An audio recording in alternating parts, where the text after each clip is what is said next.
But maybe the biggest takeaway I had from last night was this.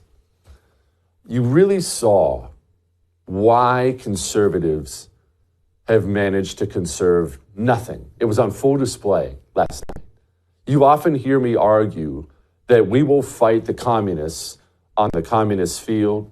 We'll play the communist game. We'll play by the communist rules with the communist referees enforcing everything. And then we look up and we wonder around, how did we lose everything? How did we lose the culture?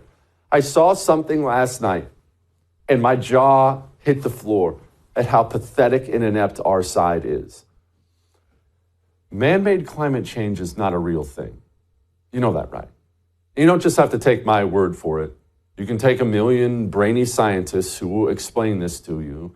Man-made climate change is not real. The Earth goes through weather patterns. It always has. It will warm. It will cool. It will be wet. It will be dry. You can read history books. That is the pattern of the Earth. The man-made climate change movement is the most genocidal movement in the history of mankind. It's not flowery hippies talking about electric cars. They will kill billions of people. The very idea that man can possibly change the climate of the planet, that idea is genocidal.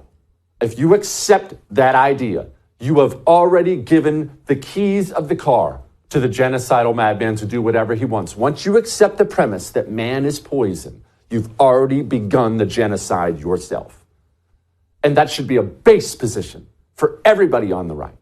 Instead, you will see this campaign season endless losers, including in red states like Texas, like the one I live, talking about how we reduce carbon, guys.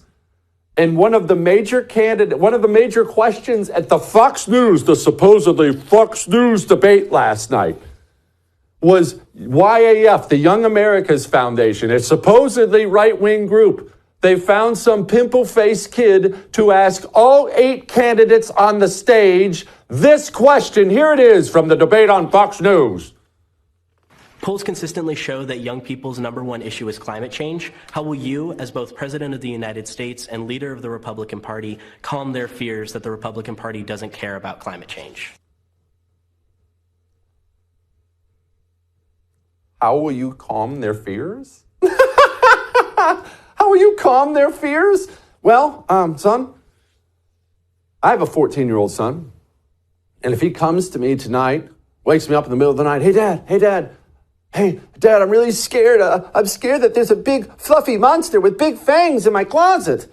You know what I'm not going to do? I'm not going to say, oh, son, I'm so sorry about the fluffy monster. You're right, he's probably real. Hang on, let me get my gun and we'll go fight the fluffy monster together, son. I want your fears calmed.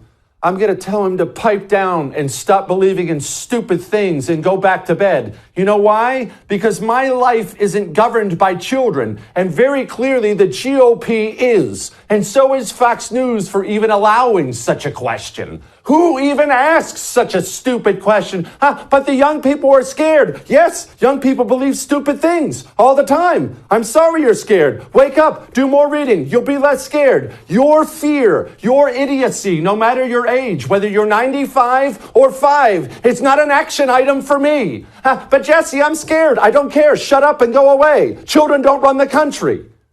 Or at least they shouldn't run the country. Apparently they do.